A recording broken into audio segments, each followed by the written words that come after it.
भाई ସକାଳୁ ଉଠିକି ନନା ଡାକିଲା ଚାଲ ଟିକେ ବାଡ଼ିକି ଯାଏ ଜାଳ ଗୁଡ଼ା ପଡ଼ିଛି ମେଞ୍ଚେ ହାଣିକି ଆସିବା। ମୁଁ କହିଲି ହଉ ଚାଲ। ତାପରେ ଦାନ୍ତ କାଠି ପୁରେଇ ଦେଇକି ମୁଁ ଚାଲିଗଲି ବାଡ଼ିକି ପହଞ୍ଚିଲା ବେଳକୁ ନନା ତାର ଯାଇ ଜାଳ ପାଖରେ ଛିଡ଼ା ହେଇଥିଲା। ମୁଁ ଯାଉ ଡେରି ହେଲା। ତାପରେ ନନା ପାଖକୁ ଗଲାବେଳକୁ ସେ ତ ଅଧା ଡାଳ ଭାଙ୍ଗି ରଖିଥିଲା। ମୁଁ ସେ ଡାଳକୁ କ'ଣ କଲା ଏକାଠି କରିକି ପାଟିରେ ତ ଦାନ୍ତ କାଠି ପଶେଇକି ତାକୁ ଟାଣି ଟାଣି ଆଣିକି ନୂଆ ଘର ପାଖରେ ଥୋଇଥିଲି। ନୂଆ ଘର ପାଖରେ ଏତେ ଶୋଷ କଲେ ଯେ ନୂଆ ଘର ଦୌଡ଼ିକି ଚାଲିଗଲି।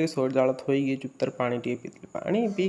ପାଣି ପିଇକି ନୂଆ ଘର ପାଖରେ ଜାଳ ରଖିକି ଦୌଡ଼ିକି ଚାଲିଗଲି ଅସିଞ୍ଜ ଦୋକାନ ପଇତା ତିଆରି କରି ଘରକୁ ଚାଲି ଆସି ଘରେ ତାକୁ ଟଙ୍ଗେଇ ଦେଇକି ଚାଲିଗଲି ଟିକେ ବୁଲିବା ପାଇଁ। ବୁଲାବୁଲି କଲା ଭିତରେ ଯାଇକି ଚଣ୍ଡିଆ ଘରକୁ। ଚଣ୍ଡିଆ ଘରରେ ପିଲା ତାର କ'ଣ କରୁଥିଲେ ନା ବଲ୍ ଖୋଜା ଲାଗିଥିଲେ। ବଲ୍ ସେ ଖୋଜାଖୋଜି ତାଙ୍କ ସହିତ ଟିକେ କଥା ହେଇକି ମୁଁ ପଳେଇଲି ଚଣ୍ଡିଆ ପିଣ୍ଡାରେ ଟିକେ କିଛି ସମୟ ଶୋଇବା ଭଲ ଲାଗୁନଥିଲା। ଟେନସନ୍ ଥିଲା ମାଇଣ୍ଡ। ତାପରେ ଶୋଇକି କିଛି ସମୟ ଚାଲି ଯାଇଥିଲି। ବାଛୁରୀ କିଣା ବାଛୁରୀ ବହୁତ ସମୟ ବନ୍ଧା ହେଇଥିଲା। ତାକୁ ଆଣି ଗାଧେଇ ପାଧେଇ ଘରେ ବସିକି ଖାଇବା ପାଇଁ ଖାଇସାରିଲା ପରେ କାମ ଆଉ କିଛି ନଥିଲା। ସବୁଦିନ ପାଇଁକା ନୂଆ ଘରକୁ ବୋଉ ହେଇକି ଆସିଲି। ବୋଉ ହେଇକି ଆସିଲା ପରେ ବାଟରେ ଖରା ବି ନଥିଲା। ବାସ୍ ଖାଇ